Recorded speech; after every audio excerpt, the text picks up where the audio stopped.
आरत श्री रामायण जी की कीरत कलित ललित सिय पी की।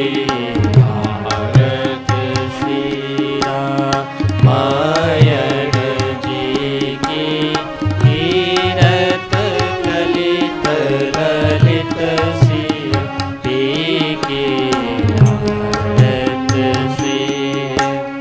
गावत ब्रह्मादिक मुनि नारद बाल्मीक ज्ञान विशारद सुख सनकादि शेष अरु सारद भरनी पवन सुत कीरत नीके।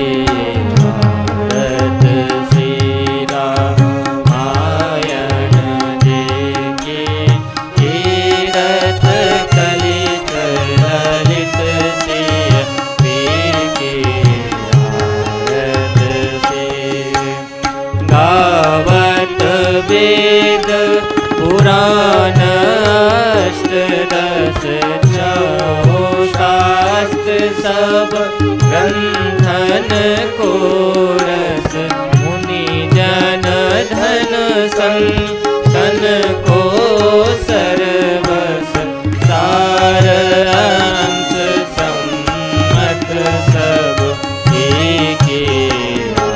आरत श्री रामायण जी की कीरत कलित ललित सिय पी की। आरत श्री गावत संतत शंभु भवानी अरु घट संभव मुनि विज्ञानी। व्यास आदि कवि बरज बखानी काग भूषुण्य गरुड़ के कीजे। आरत श्री रामायण जी की कीरत कलित ललित सिय पी। आरत श्री कलिमल हरनि विषय रस पीकी। सुभग सिंगार मोद जुगति की। दलन रोग भव मूरे अमी की। साध मात सब विधि तुलसी की। आरत श्री रामायण जी की कीरत कलित ललित सिय पी की। आरत श्री रामायण जी की कीरत कलित ललित सिय पी की। आरत श्री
श्री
श्री गणेशाय नमः। श्री सरस्वते नमः। श्री परमात्मने नमः। श्री जानकी वल्लभो विजयते तरा।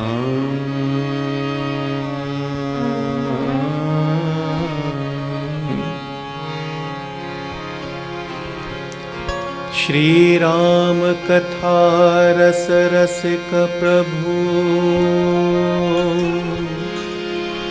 शंभुनाथ हनुमान प्रेम सहित आसन धरहूं। सुनो कथा करूँगा। सियावर रामचंद्र भगवान की जय। ब्रह्मानंदं परम सुखदं केवलं ज्ञानमूर्तिम् द्वन्द्वातीतं गगनसदृशं तत्त्वमस्यादिलक्ष्यम्। एकं नित्यं विमलमचलं सर्वधी साक्षिभूतम्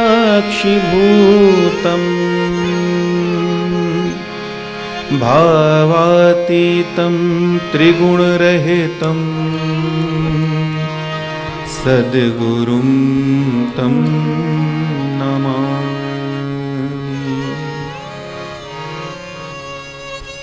श्री सद्गुरुदेव भगवान की जय। लोकाभिरामं रणरंगधीरं राजीवनेत्रं रघुवंशनाथं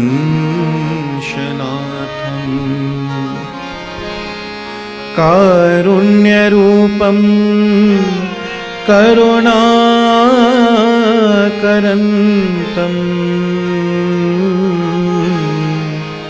श्रीरामचन्द्रं शरणं प्रपद्ये। कर्पूरगौरं करुणावतारं संसारसारं भुजगेन्द्रहारं सदा वसन्तं हृदयारविन्दे। भवं भवानी सहितं नमामि। मनोजवं मारुततुल्यवेगं जितेन्द्रियं बुद्धिमतां वरिष्ठं वातात्मजं वानरयूथमुख्यं श्रीरामदूतं शरणं प्रपद्ये। श्रीराम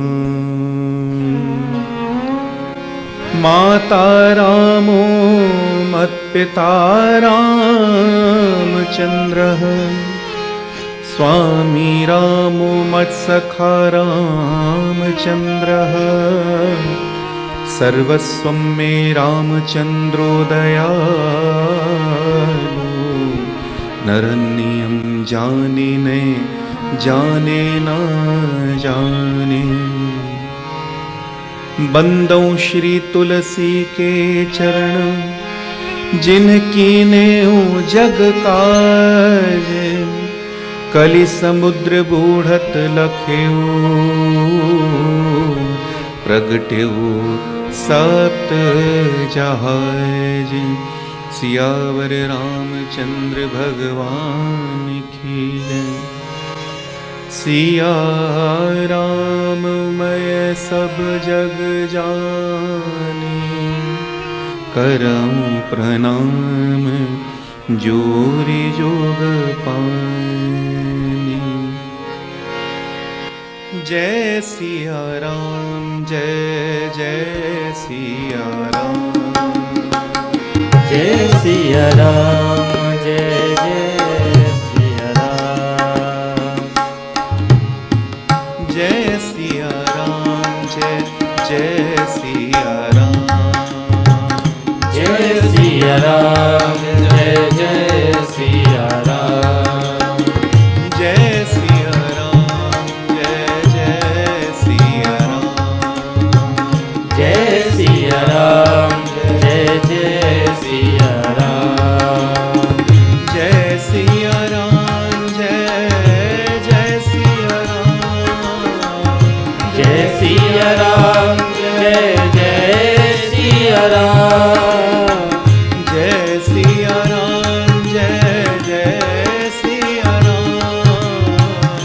जय सिया राम जय जय सिया राम। जय सिया राम जय जय सिया राम। जय सिया राम जय जय सिया राम। सीता राम चरण रति मोरे। सीता राम चरण रति मोरे। अनुदिन बढ़ाओ अनुग्रह तोरे। अनुदिन बढ़ऊ अनुग्रह तोरे। जय विधिनाथ होए हित मोरा। जय विधिनाथ होई हित मोरा। करहु सुबेगी दास मैं तोरा। करहु सुबेगी दास मैं तोरा। ओमा कहूँ मैं अनुभव अपना। उमा कहूँ मैं अनुभव अपना। सत हरि भजन जगत सब सपना। सत हरि भजन जगत सब सपना। मंगल भवन अमंगल हारी। मंगल भवन मंगल हारी। द्रवहु सुदशरथि अजिर बिहारी। द्रवहु सुदशरथ अजिर बिहारी। जय सिया राम जय जय सिया राम। जय सिया राम जय जय सिया राम। जनक सुता जग जननी जानकी। जनक सुता जग जननी जानकी। अतिशय प्रिय करुणा निधान की। अतिशय प्रिय करुणा निधान की। ताके जुग पद कमल मनायो। ताके जुग पद कमल मनावहु। जासु कृपा निर्मल मति पायो।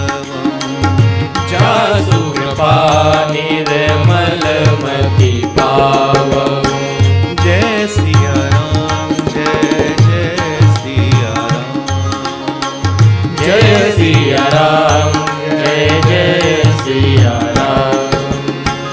दीन दयाल बिरद संभारी, दीन दयाल बिरद संभारी, हरहु नाथ मम संकट भारी, हरहु नाथ मम संकट भारी।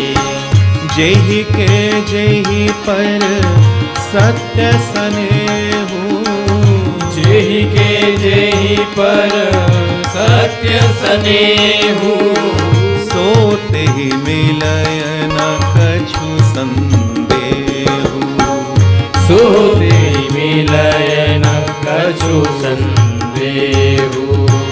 अस अभिमान जाई जनि भोरे, अस अभिमान जाई जन भोरे। मैं सेवक रघुपति पति मोरे, मैं सेवक रघुपति पति मोरे। सीताराम सीताराम सीताराम सीताराम, सीताराम सीताराम सीताराम सीताराम, सीताराम सीताराम सीताराम सीताराम, सीताराम सीताराम सीताराम सीताराम, सीताराम सीताराम सीताराम सीताराम, सीताराम सीताराम सीताराम सीताराम, सीताराम सीताराम सीताराम सीताराम, सीताराम सीताराम सीताराम सीताराम। जय जय राम जय जय राम जय जय राम जय जय राम, जय राम जय जय राम जय राम जय जय राम, जय जय राम जय जय राम जय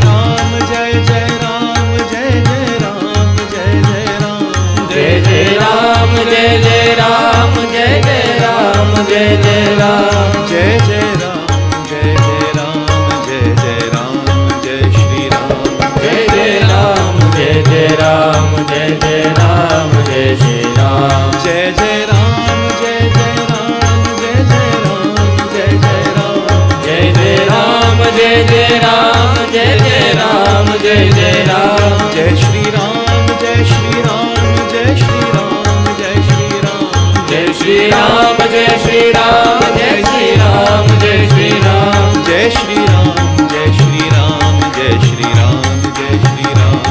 श्री राम जय श्री राम जय श्री राम जय श्री राम, जय श्री राम जय श्री राम जय श्री राम जय श्री राम, जय श्री राम जय श्री राम जय श्री राम जय श्री राम, जय श्री राम जय श्री राम जय श्री राम जय श्री राम, जय श्री राम जय श्री राम जय जय राम जय श्री राम, जय श्री राम जय श्री राम जय श्री राम जय श्री राम, जय श्री राम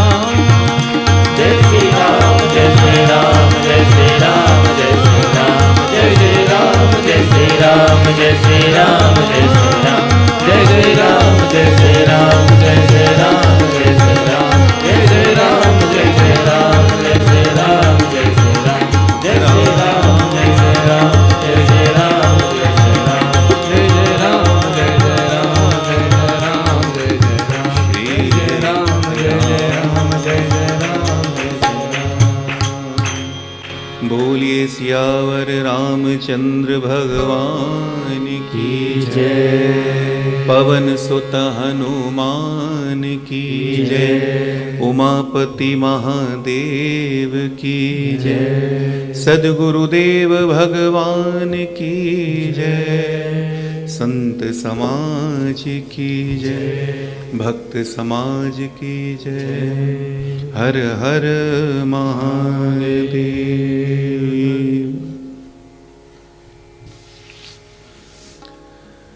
अनंतानंत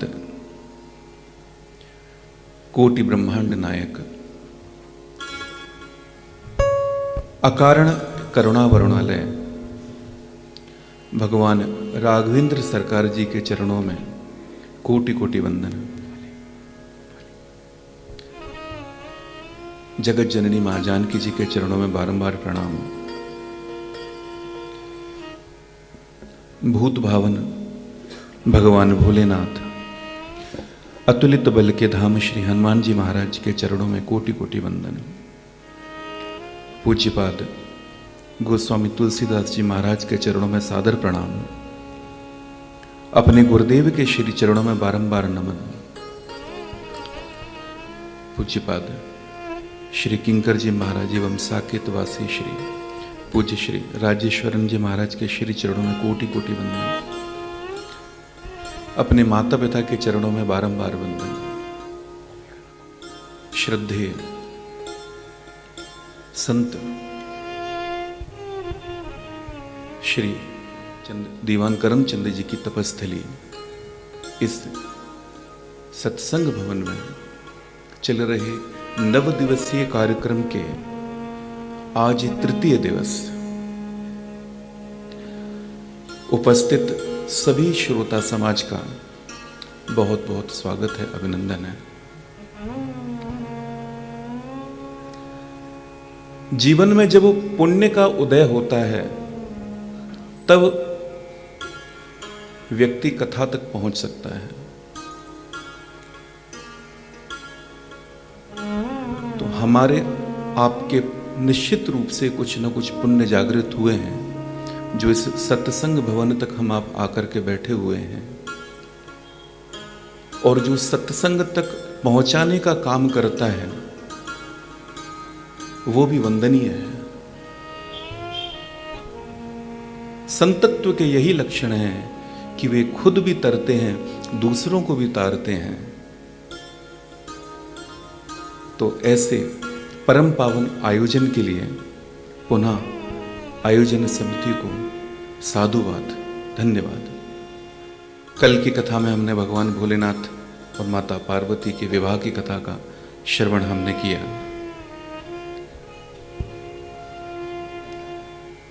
जीवन में कथा तभी फलित होगी जब श्रोता के मन में श्रद्धा और विश्वास हो। श्रद्धा और विश्वास के अभाव में कथा फलित होने वाली नहीं है। राम कथा को अगर हृदय में उतारना है, प्रकट करना है, तो शिव रूपी विश्वास और माता पार्वती रूपी श्रद्धा का होना, इनका मिलन अत्यंत आवश्यक है। और यही कारण है कि भरद्वाज जी याज्ञवल्क्य जी से पूछ रहे हैं राम जी की कथा, और याज्ञवल्क्य जी पहले बता रहे हैं भगवान भोलेनाथ की कथा, उनके विवाह की कथा। इस बात का तात्पर्य ही यही है कि जीवन में जब तक श्रद्धा और विश्वास का मिलन नहीं होगा तब तक राम कथा प्रकट होने वाली नहीं है।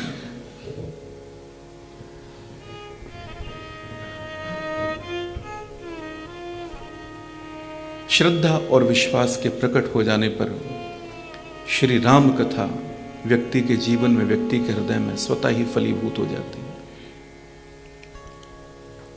अब आप दर्शन कीजिए, पार्वती जी के यहां नारद जी चल करके जाते हैं और शंकर जी के पास भगवान पहुंच करके जाते हैं। कल की कथा में हमने आपने श्रवण किया। जहां पर श्रद्धा है वहां पर सद्गुरु स्वयं पहुंच जाते हैं, और जहां पर विश्वास है वहां पर भगवान स्वयं चल करके पहुंचते हैं। श्रद्धावान लभते ज्ञानम, बिन विश्वास भगति नहीं, तेहि बिनु द्रवहि न राम।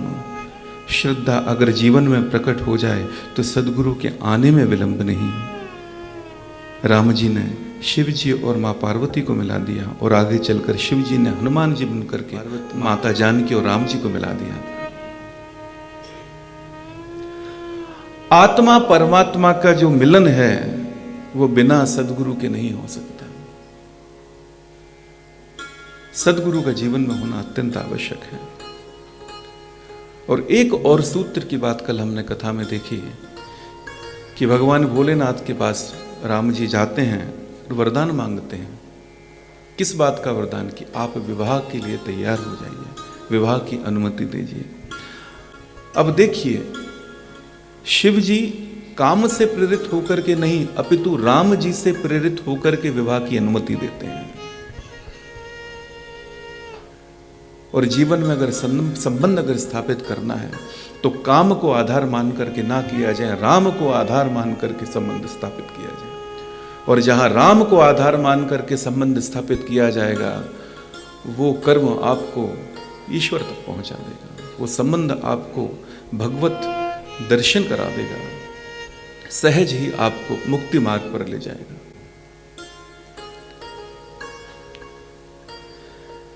याज्ञवल्क्य जी मुनि भरद्वाज जी से कहते हैं कि मुनिवर, मैंने पहले आपको माता पार्वती जी और शिव जी की कथा सुना करके आपके हृदय का भाव जान लिया, आपके हृदय का मर्म जान लिया। और राम कथा हमेशा अधिकारी को ही सुनानी चाहिए। लेकिन भरद्वाज जी, आप तो अधिकारी नहीं, आप तो परम अधिकारी हैं। आपके मन में राम जी के चरणों में श्रद्धा है, अटूट विश्वास है। आप जैसे पात्र को सुना करके कथा तो हम भी धन्यता का अनुभव करते हैं। पहले 2 दिन की कथा बड़ी महत्वपूर्ण थी, और आप कहीं भी जब राम कथा श्रवण करने के लिए जाएं तो पहले 2 दिन की कथा अवश्य श्रवण करें। वास्तविक राम कथा तो आज से ही शुरू हो गई। 2 दिन की कथा तो केवल आपके अंदर श्रद्धा और विश्वास जागृत करने के लिए होती है। विश्वास के साथ अगर विचार होगा तो कथा फलित नहीं होगी, और विश्वास के साथ जब श्रद्धा का मिलन होगा तब कथा फलित होगी। शिव जी विश्वास का स्वरूप हैं, और जब माता सती उनके साथ थी तो माता सती विचार का प्रतीक है। उस समय राम कथा फलीभूत नहीं हुई, फलित नहीं हुई। जब विचार नष्ट हो गया, अर्थात माता सती जी ने देह त्याग दिया और पुनः श्रद्धा के रूप में मां पार्वती के रूप में जब पुनः अवतरित हुई, तब श्री राम कथा का प्राकट्य हुआ। तो जीवन में श्रद्धा और विश्वास प्रकट हो जाए तो राम कथा सहज ही आपके जीवन में आ जाएगी। याज्ञवल्क्य जी भरद्वाज जी से कहते हैं क्या? प्रथम ही मैं कही शिव चरित, बूझा मरम तुम्हार, सुचि सेवक तुम राम के, रहित समस्त विकार। मैंने पहले शिव जी का चरित्र कह करके भरद्वाज जी आपका मर्म जान लिया, आपका भेद जान लिया। आप तो श्री रामचंद्र जी के पवित्र सेवक हो, समस्त प्रकार के दोषों से आप रहित हो। मैंने आपका गुण और शील जान लिया भरद्वाज जी।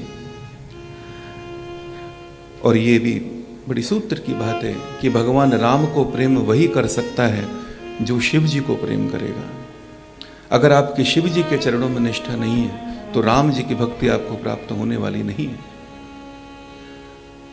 और जब याज्ञवल्क्य जी जब भरद्वाज मुनि जी को शिव जी की कथा सुनाते हैं, जब उनके भाव का दर्शन करते हैं तो कहते हैं कि मुनिवर, आप अधिकारी नहीं, आप तो इस कथा को श्रवण करने के परम अधिकारी हैं। मैंने पहले आपको शिव जी का चित्त सुना करके आपका मर्म जान लिया मुनिवर, आप परम अधिकारी हो। अब मैं श्री रघुनाथ जी का स्मरण करके उनकी लीला का बखान करता हूं, उनके गुणों का गान करता हूं, और मैं आपको कैलाश पर्वत पर लेकर के चलता हूं जहां पर शिव जी माता पार्वती जी को कथा सुना रहे हैं, और वे ही वास्तव में इस कथा के मूल कथाकार हैं। अब आप दर्शन कीजिए, शिव जी कथा सुना रहे हैं माता पार्वती जी को, याज्ञवल्क्य जी सुना रहे हैं भरद्वाज जी को, ठीक है। 80 घाट पर गोस्वामी जी सुना रहे हैं गंगा मैया को, अपने मन को और संत समाज को, और यहाँ पर प्रेम घाट पर हम आपको कथा सुना रहे हैं। वही प्रसंग है जो भगवान शिव ने माता पार्वती जी से कहा, वही प्रसंग है जो याज्ञवल्क्य जी ने मुनिवर भरद्वाज जी से कहा, वही प्रसंग है जिसका गुणगान 80 घाट पर काशी में बैठ करके गोस्वामी तुलसीदास जी कह रहे हैं। वही प्रसंग हम आपके सामने रखने जा रहे हैं। बाबा लिखते हैं,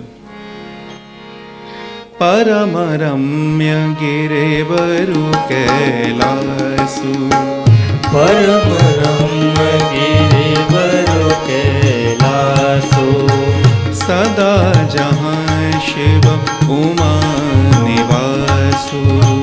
सदा जहाँ शिव उमा निवासु। तेहि गिरि पर्वत बिटप विशाला। तेहि गिरि पर्वत बिटप विशाला। नित नूतन सुंदर सब काला। नित नूतन सुंदर सब काला। एक बार तेहि पर प्रभु गयऊ। एक बार तेहि कर प्रभु गयऊ। तर बिलोकी उर अति सुख भयऊ। करु बिलोके उर अति सुख भयऊ। निज कर डासी नागर पुछाला। निज कर डास नागरी पुछाला। बैठे सहजहि शंभु कृपाला। बैठे सहजहि शंभु कृपाला। कैलाश पर्वत का एक दिव्य शिखर है। दुनिया की सबसे ऊंची चोटी कौन सी है, आप सभी को मालूम है? माउंट एवरेस्ट पर तो कई पर्वतारोही चढ़ गए, पहुंच गए, लेकिन कैलाश पर तो कोई नहीं पहुंच पाता। वहां तो वही जा सकता है जो भोले बाबा का भक्त होगा, वहां और कोई नहीं पहुंच सकता। और कैलाश पर्वत की बड़ी भारी महिमा है। प्रतिवर्ष कई लोग मानसरोवर की यात्रा के लिए जाते हैं, उस पर्वत की प्रदक्षिणा करते हैं। हमारी एक शिष्या हैं, वो पिछले कई वर्षों से मानसरोवर जी की यात्रा करने जाती हैं, कैलाश पर्वत की परिक्रमा करके आती हैं वो। और उनके अनुभव हम आपसे साझा करें, और हमने प्रत्यक्ष देखा है उनको। वो जब वहाँ कैंप में रुकी तो वहाँ किसी ने उनको कहा कि सुबह 3:30-4 बजे आप जरूर वहाँ जो झील है सरोवर, मानसरोवर की, वहाँ जाइए, आपको कुछ दिव्य अनुभूति होगी।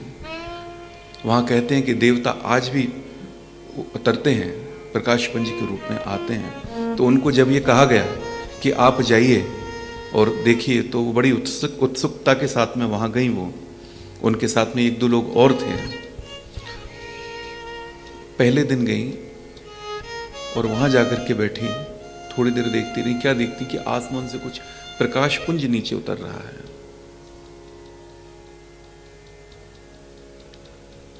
बड़ी आनंदित हुई देख करके। सत्य घटना हम आपको बता रहे हैं। दूसरे दिन सोचा कि हम कैमरा लेकर के जाएंगे। दूसरे दिन गई वो, वापस से वही प्रकाश पुंज दिखाई दिया, लेकिन वीडियो कैमरे में नहीं आया। किसी ने कहा कि फोटोग्राफी वाला जो कैमरा होता है वो लेकर के चलते हैं। वो इतना तेज प्रकाश पुंज था, जैसे तैसे फोटो लिया और फोटो लेकर के वो इंदौर पहुंच गए। जब यहाँ उसको रील को धुलवा करके जब फोटो बनाई गई, तो वो फोटो मैंने खुद देखी। आप आश्चर्य करोगे, प्रकाशमान पूरी देव की प्रतिमा है वो। और वो जो विग्रह है, जो फोटो जहां लिया था, हजारों लोगों के पास पर उन्होंने भेजा। कई लोगों के घर में, पूजा घर में रखा हुआ है वो। तो ऐसे दिव्य अनुभव है कैलाश पर्वत के। यात्रा कठिन है, सहज यात्रा नहीं है कैलाश पर्वत की। उस कैलाश पर्वत के एक शिखर पर एक विशाल वट का, बरगद का वृक्ष है, जो हमेशा नया, नित्य नूतन नवीन रहता है, बड़ा सुंदर है। एक दिन बाबा का मन प्रसन्न था, उस वृक्ष के समीप गए, वहां जाकर के अवलोकन किया, देखा, और अपने हाथों से अपना वाघंबर बिछा करके और सहज होकर के बैठ गए। जीवन में सहज हो जाना बहुत कठिन है। व्यक्ति जब एकांत में होता है तभी समझ में आता है कि सहज स्वभाव क्या है।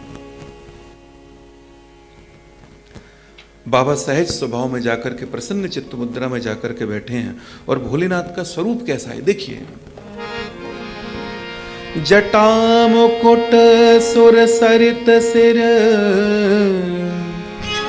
लोचन नलिन विशाल, नीलकंठ लावण्य निधि सोह बाल विधु भाईल। बाबा के सिर के ऊपर जटाओं का मुकुट है, सिर पर मां गंगा शोभायमान है, कमल के समान बाबा के बड़े बड़े सुंदर नेत्र हैं, नीला कंठ है, मस्तक पर द्वितीय का चंद्रमा विराजमान है। एक संत कहते थे कि यही वक्ता का स्वरूप है। किस प्रकार वक्ता का स्वरूप है? सिर पर जटाव रूपी जंजाल है, अर्थात कितनी भी समस्याएं हो,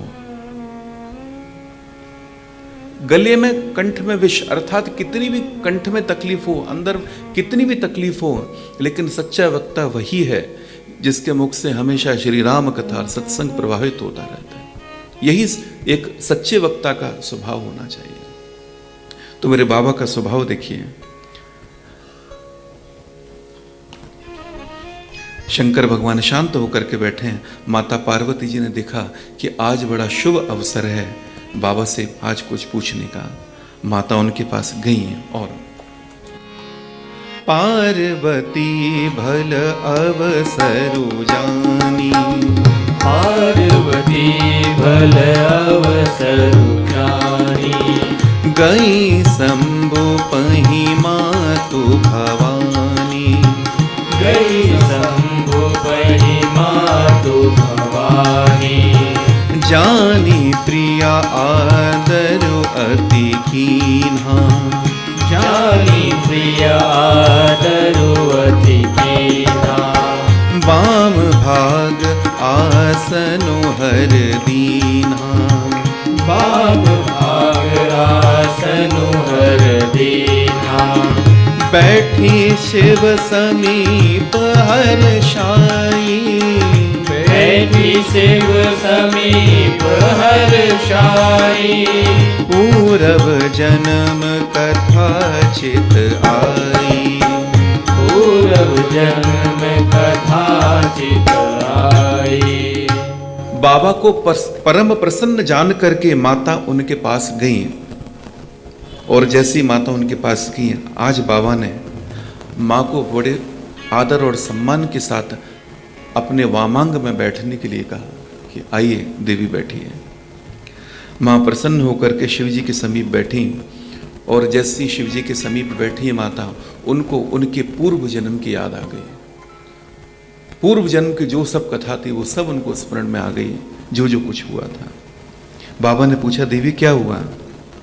माँ ने कहा कि मैं आपसे आज कुछ पूछना चाहती हूँ। बाबा ने कहा, देवी पूछिए। माँ ने कहा, प्रभु पिछले जन्म का संदेह अभी तक समाप्त नहीं हुआ, अभी भी संदेह बना हुआ है। बाबा ने कहा, देवी बताइए क्या संदेह है? मां कहती हैं कि मुनि लोग कहते हैं कि राम जी ब्रह्म हैं। शेष, सरस्वती, वेद, पुराण सभी कहते हैं कि राम जी ब्रह्म हैं। आप भी दिन रात राम नाम का जप करते रहते हैं। ये राम जी वही अयोध्या के राजा के पुत्र हैं क्या, या अजन्मे, निर्गुण और अगोचर कोई और राम है? प्रभु, ब्रह्म तो अजन्मा होता है, निर्गुण होता है, अगोचर होता है, वह ब्रह्म राजा का पुत्र कैसे बन गया? और यदि राम जी एक राजा के पुत्र हैं तो उनको आप ब्रह्म क्यों मानते हैं, क्यों बता रहे हैं? पिछले जन्म में मैंने आपसे उनकी लीला का दर्शन किया था, आपके साथ मैंने, तो उस समय मैंने देखा था कि वो तो स्त्री के वियोग में पागलों की भांति यहां वहां भटक रहे थे, विलाप कर रहे थे। जो नृप तनय तब ब्रह्म किमी, नारी विरह मति भोरी, देख चरित महिमा सुनत भ्रमत बुद्धि अति मोरी। इधर इनके ऐसे चरित्र देखकर और उधर उनकी महिमा को सुन करके मेरी बुद्धि अत्यंत चकरा गई है, भ्रमित हो गई है कि समझ में नहीं आता कि सत्य क्या है। प्रभु, अज्ञानी जानकर आप मुझ पर क्रोध मत कीजिएगा, कृपा करके मेरा भ्रम समाप्त करें। यहां पर गोस्वामी जी एक चौपाई लिखते हैं, यद्यपि जोशिता नहीं अधिकारी, यद्यपि जोशिता नहीं अधिकारी, दासी मन क्रम बचन तुम्हारी, दासी मन क्रम वचन तुम्हारे, गूढ़ तत्व न साधु दुरावही, गूढ़ तत्व न साधु दुरावरी, आरत अधिकारी जहाँ पावही, भारत अधिकारी जहाँ पावई। यद्यपि स्त्री होने के कारण मैं उसे सुनने की अधिकारिणी नहीं हूं। इस पंक्ति पर बड़ा विवाद होता है कि गोस्वामी जी ने कैसे लिख दिया कि स्त्री सुनने की अधिकारी नहीं है, लेकिन इसका सही अर्थ समझिए, ये क्यों लिखा है उन्होंने, क्यों कहा। देखिए, माताएं बहनें लंबे समय तक किसी अनुष्ठान में नहीं बैठ सकती हैं, है ना।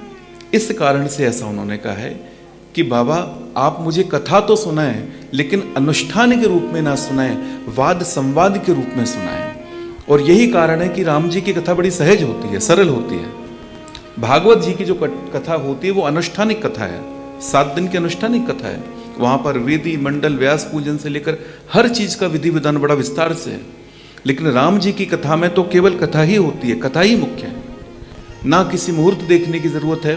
वास्तव में किसी प्रकार का ना नवग्रह, ना वेदी मंडल, ना हवन यज्ञ, किसी चीज की आवश्यकता नहीं होती है, केवल कथा ही होती है, क्योंकि कथा भगवान की है। तो गोस्वामी जी यहां पर यह लिखना चाह रहे हैं कि माताएं बहनें लंबे समय तक किसी अनुष्ठानिक कथा में नहीं बैठ सकती, इसीलिए मां पार्वती जी ने शिव जी से निवेदन किया कि मैं अनुष्ठानिक रूप से आपसे कथा श्रवण नहीं करना चाहती, मैं तो आपसे वाद संवाद के रूप में कथा श्रवण करना चाहती हूं, और कृपा करके मुझे वाद संवाद के रूप में कथा श्रवण करवाएं, अनुष्ठान के रूप में ना करें। इस बात का यह अर्थ है। पिछले जन्म में मेरा संशय जो था वो आज भी बना हुआ है, लेकिन प्रभु एक फर्क है। बाबा बोले क्या देवी बताएं? बोले मैंने पिछली बार आपसे वाद विवाद किया था, लेकिन प्रभु इस बार मैं आपसे वाद विवाद नहीं करना चाहती, मैं तो आपसे संवाद करना चाहती हूं कि राम जी कौन है। मुझे अब पहले जैसा मोह नहीं है, मेरे मन में राम कथा सुनने की अत्यंत रुचि है। मैं आर्त भाव से आपसे पूछती हूं। माता पार्वती जी ने शंकर भगवान से कुछ प्रश्न किए। माता पार्वती जी ने शंकर भगवान से कुछ प्रश्न किए थे। बड़े ध्यान से उन प्रश्नों को आप सुनिएगा, और इन प्रश्नों के पीछे भी एक सूत्र है।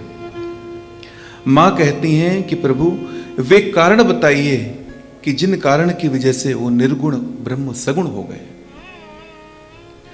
राम जी के जन्म की कथा सुनाइए, उनकी बाल लीला सुनाइए, धनुष यज्ञ सुनाइए, सीताराम विवाह की कथा सुनाइए, राम जी को किस कारण से वन में जाना पड़ा वो सुनाइए, वन में क्या क्या लीलाएं उन्होंने की वो सुनाइए, किस प्रकार से दुष्ट रावण का वध किया वो सुनाइए, रावण को मार करके वापस अयोध्या आए, फिर राजा बनने के बाद क्या क्या हुआ वो सुनाइए, राम जी कैसे अपनी प्रजा के साथ वापस अपने धराधाम अपने धाम को गए वो सुनाइए। प्रभु आप मुझे ज्ञान सुनाएं, वैराग्य सुनाएं, भक्ति सुनाएं, परम तत्व वैराग्य सभी सुनाएं। प्रभु मैंने जो पूछा उसके अलावा भी जो कुछ मुझसे छूट गया हो उसे भी आप सुनाएं। अब आप दर्शन करें। यहां पर माता क्या पूछना चाह रही है, इस बात पर ध्यान दें। अगर माता को राम जी की कथा मालूम नहीं होती तो ये सब कैसे पूछती कि धनुष यज्ञ की कथा सुनाओ, बाल लीला की कथा सुनाओ। मतलब इसका मतलब यह हुआ कि माता को ये जो लीला थी वो तो सब मालूम है, फिर माता क्या सुनना चाहती है। बस यही प्रश्न है, और यही हम हर कथा में निवेदन करते हैं कि आप रूप के दर्शन करना, लेकिन स्वरूप का ज्ञान तो आपको कथा से मिलेगा और वही प्राप्त करना है। तो माता क्या सुनना चाहती हैं? माता वास्तव में राम जी के जो स्वरूप का ज्ञान है वो ज्ञान प्राप्त करना चाहती हैं। यहां पर माता को सब मालूम है कि राम जी दशरथ जी के पुत्र होकर के आए, जानकी जी उनकी पत्नी थी, सब मालूम है उनको, कुछ भी नहीं छुपा हुआ उनसे। लेकिन जो वो पूछना चाहती, वो ये पूछना चाहती हैं कि वास्तव में उनका स्वरूप क्या है, उनके स्वरूप का ज्ञान आप मुझे सुनाएं। ये संकेत है यहां पर। माता कहती है, प्रभु तुम त्रिभुवन गुरु वेद बखाना, आन जीव पावर का जाना। प्रभु आप तो त्रिभुवन के गुरु हैं, सबके संशय को नष्ट करने वाले हैं, मेरा भी इस संशय को आप समाप्त करें। वेदों ने आपको तीनों लोगों का गुरु कहा है, और बाबा ने जैसे ही सुना कि माता पार्वती भगवान राम जी के गुणों का गुणगान सुनना चाहती हैं, और बाबा अंदर आनंद से भर गए, मन गदगद हो गया। उसी प्रकार जैसे आप हम जब किसी व्यक्ति को या अपने परिवार कुटुंब वालों को प्रेम करते हैं, और जब उसकी बात हमारे सामने आ जाती है तो मन कैसा हो जाता है, सोचिए, गदगद हो जाता है, प्रफुल्लित हो जाता है कि अरे अरे वाह, कितनी सुंदर बात बताई। यहां पर एक और बात है, हमारे जाने के पहले हमारा चरित्र पहले पहुंच जाता है कि नहीं, बताइए, है? कई लोग आपके जीवन में ऐसे मिलेंगे आपको कि उनका नाम सुनने के साथ में आपका मन बड़ा खुश हो जाता है कि अरे वाह वाह वाह, वो आने वाले हैं, चलो जय हो जाओ। अभी वो आए नहीं है, जबकि हो सकता है ट्रेन में भी ना बैठे हों, लेकिन सूचना मिल गई कि वो आने वाले हैं, बस उनके आने के समाचार से ही मन आनंदित हो गया। और कई ऐसे भी मिलते हैं कि वो आने वाले, ठीक है ना, है सो ठीक ही है, होता है कि नहीं होता। तो यहां पर तो भगवान भोलेनाथ की जो इष्ट हैं, भगवान राम, उनके गुणों की कथा माता पार्वती जी सुनना चाहती हैं, उनके गुणगान को सुनना चाहती हैं, उनके स्वरूप के ज्ञान को सुनना चाहती हैं। और जब भोले बाबा ने ये सुना तो भोले बाबा गदगद हो गए। हर ही राम चरित सब आए, हर ही राम चरित सब आए, प्रेम पुलक लोचन जल छाए, प्रेम पुलक लोचन जल छाए, श्री रघुनाथ रूप और आवा, श्री रघुनाथ रूप और आवा, परमानंद अमित सुख पावा, परमानंद अमित सुख पावा। और जैसे ही माता ने पूछा बाबा से, और बाबा का हृदय गदगद हो गया। बाबा के हृदय में राम जी के जितने चरित्र थे वो सब बाबा के हृदय में आ गए। प्रेम के मारे बाबा का शरीर प्रफुल्लित हो गया, नेत्रों से अश्रुधारा बहने लगी। रघुनाथ जी का जो स्वरूप है, रूप है, वो उनके हृदय में आ गया।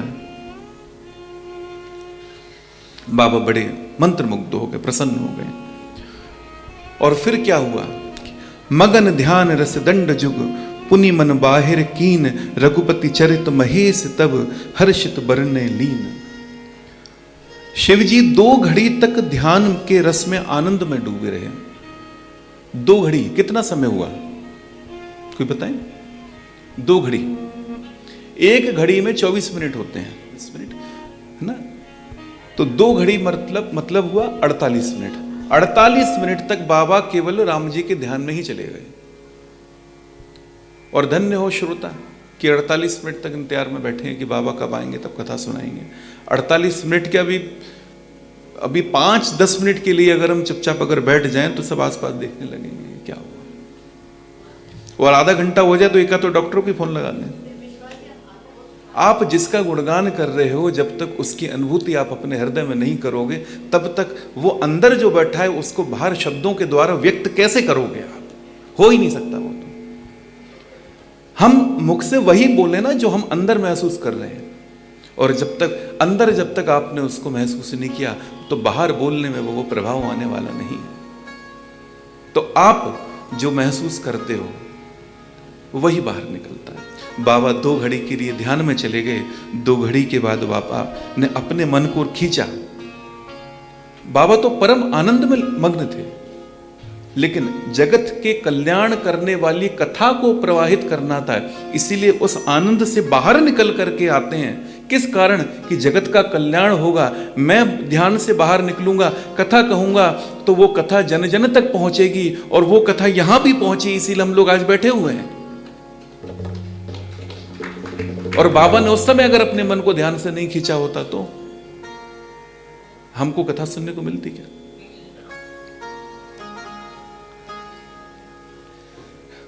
बाबा 2 घड़ी के बाद अपने मन को खींच करके बाहर लेकर के आए और श्री रघुनाथ जी के चरित्र का वर्णन करने लगे। बाबा लिखते हैं,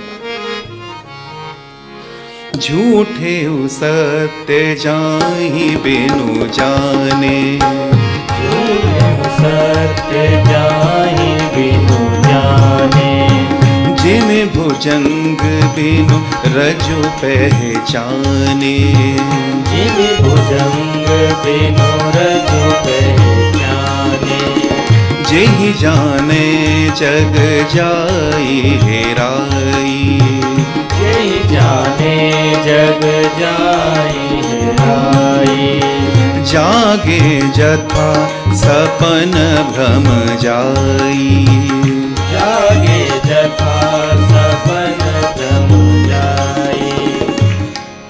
बाबा कहते हैं, देवी जिसके बिना जाने हैं, जब तक उसको नहीं जाना तब तक ये असत्य संसार सत्य प्रतीत होता है। किस प्रकार?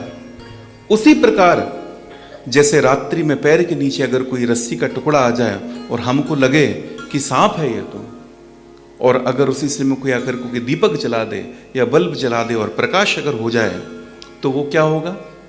आपका जो भ्रम था वो भ्रम समाप्त हो जाएगा।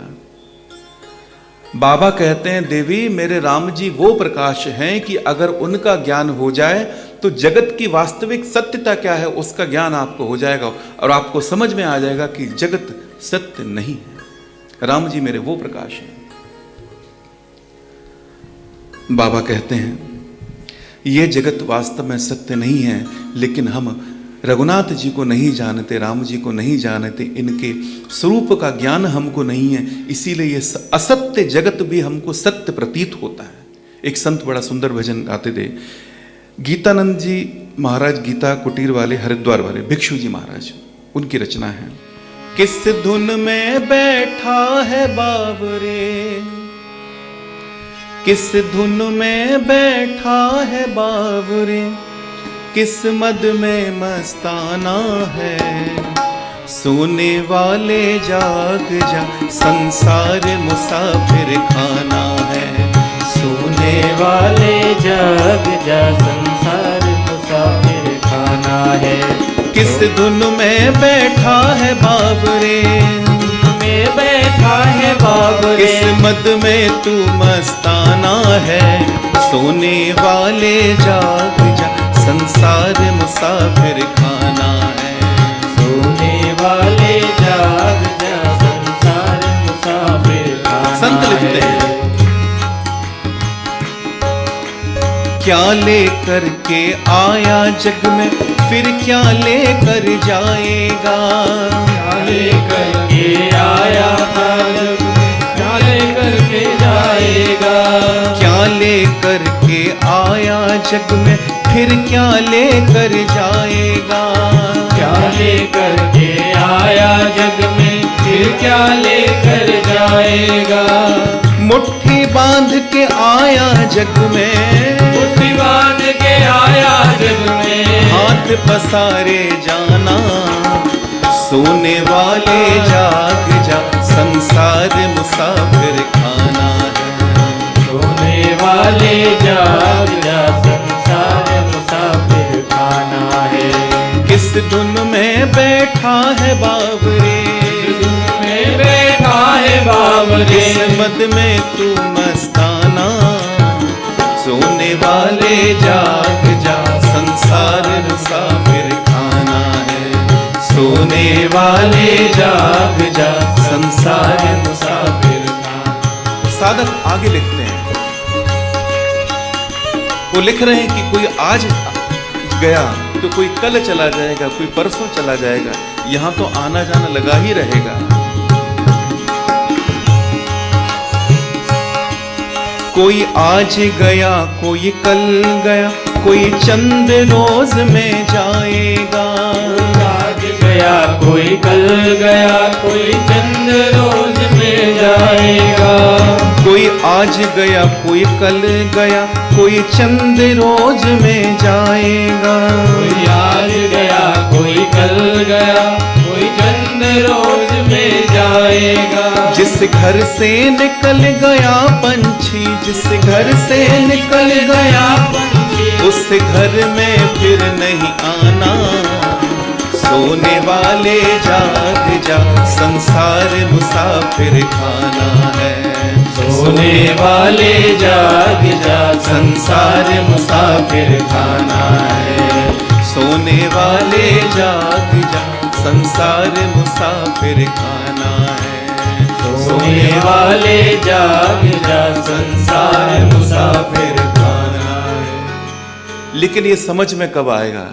जब श्री रघुनाथ जी का ज्ञान हृदय में होगा। बिना उनके ज्ञान के ये जगत की सत्यता क्या है समझ में आने वाली नहीं है। भगवान को जान लेने के बाद ये जगत असत्य जान पड़ता है, और जान लेने के बाद सबसे सुगम साधन अगर इसका कोई है तो वह है भगवान की कथा का निरंतर श्रवण करना। इस कलिकाल में भगवान की कथा श्रवण करने से सरल दूसरा कोई साधन है ही नहीं है। आपसे बोले कि सुबह उठो 4 बजे ध्यान लगाओ, हो रहा है किसी से? बताओ। 2-2 घंटे बैठ करके यज्ञ करना है, होगा क्या? नहीं होगा। वो तो ठीक, वो तो और भी बड़ी बात है। इतना ही अगर आपसे कहा जाए कि एक व्रत ले लीजिए सत्य का, वो भी नहीं होगा। क्योंकि इस कलयुग में जीवन यापन करने के लिए कितने असत्य सुबह से शाम तक जीव को हमको बोलने पड़ते हैं। लेकिन ये सब होते हुए भी इस कलिकाल की एक विशेषता है कि ये जैसा भी है, इसकी सबसे बड़ी विशेषता यही है कि आप भगवान के नाम से जुड़े रहो और आपको पता भी नहीं चलेगा कि आप कब पार हो जाओगे। भगवान के नाम से जुड़े रहो, भगवान की कथा से जुड़े रहो। आपके भाव में जितनी सरलता होगी ना, उतनी जल्दी हम भगवान को जान लेंगे। मुश्किल यही है, सरलता नहीं रही है। सरलता खत्म हो गई, इसीलिए भगवान को जानने में कठिनाई होती है। नहीं तो वो कहीं दूर है नहीं है, कहीं जाने की जरूरत नहीं है, कहीं नहीं जाना भटकने के लिए।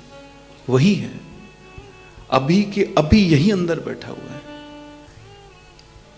सत्संग, ज्ञान, कीर्तन, भजन, ये सब इसी बात पर जोर देते हैं कि आपको कहीं नहीं भटकना, आपके हृदय में ही भगवान बैठा है। आप झांक करके तो देखो एक बार, कहीं नहीं जाना। बाबा ने मंगलाचरण प्रारंभ किया, और रामचरितमानस की अगर देखा जाए तो पहली चौपाई यही है। कौन सी? मंगल भवन अमंगल हारी, मंगल भवन अमंगल हारी, द्रवऊ सुदशरथ अजिर बिहारी, द्रवऊ सुदशरथ अजिर बिहारी, बंदऊ बाल रूप सोई राम, बंदऊ बाल रूप सोई राम, सब सिद्धि सुलभ जपत जिसु नाम, सब सिद्धि सुलभ जपत जिसु नाम। भगवान राम जी के बाल रूप को प्रणाम करके भोले बाबा कथा प्रारंभ करते हैं, और क्या लिखते हैं कि मंगल के धाम अमंगल को हरण करने वाले और दशरथ जी के आंगन में खेलने वाले बाल रूप श्री रामचंद्र जी मुझ पर कृपा करें। करी प्रणाम राम ही त्रिपुरारी, हर्षि सुधा सम गिरा उचारी। धन्य धन्य गिरिराज कुमारी, तुम समान नहीं को उपकारी। पूछ्यो रघुपति कथा प्रसंगा, सकल लोक जग पावनी गंगा। बाबा कहते हैं देवी आप धन्य हो, आप धन्यवाद के पात्र हो कि आपने भगवान की कथा पूछी। और देवी मैं इस बात को जानता हूं कि आपके मन में संदेह नहीं है, संशय नहीं है। आप तो इसीलिए पूछ रही हो कि ये जो कथा रूपी गंगा जो मुख से आज हमारे प्रभावित होगी, आगे चलकर यही कथा रूपी गंगा पूरे विश्व को, पूरे जगत का, पूरे सृष्टि का कल्याण करेगी ये गंगा। इसीलिए आप पूछ रही हो। वास्तव में आपको कोई संदेह नहीं है।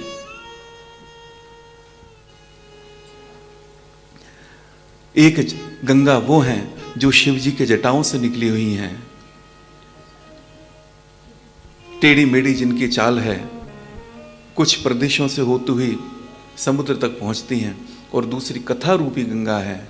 लेकिन दोनों गंगा में फर्क यही है कि अगर गंगा स्नान के लिए अगर आपको जाना है तो बाकी सारे कष्टों को उठा करके वहां तक पहुंचना पड़ेगा, आपको जाना पड़ेगा। लेकिन कथा रूपी गंगा और संतों का समागम ये तो चलता फिरता तीर्थ राज है। जहां संत पहुंच जाते हैं वहां पर कथा प्रारंभ हो जाती है और कथा रूपी गंगा प्रवाहित होने लगती है। सत्संग का सुख मिल जाता है। जो व्यक्ति कथा सुनने सुनाने में सहायक होते हैं वास्तव में वे धन्यवाद के पात्र हैं। भोलेनाथ माता पार्वती जी को धन्यवाद दे रहे हैं कि देवी धन्य हो, आपने मुझसे रघुनाथ जी की कथा पूछी है। और हम आयोजन समिति का धन्यवाद करते हैं कि आपने श्री राम कथा का आयोजन करके आज कितने लोगों का उद्धार करने का मार्ग आपने प्रशस्त कर दिया।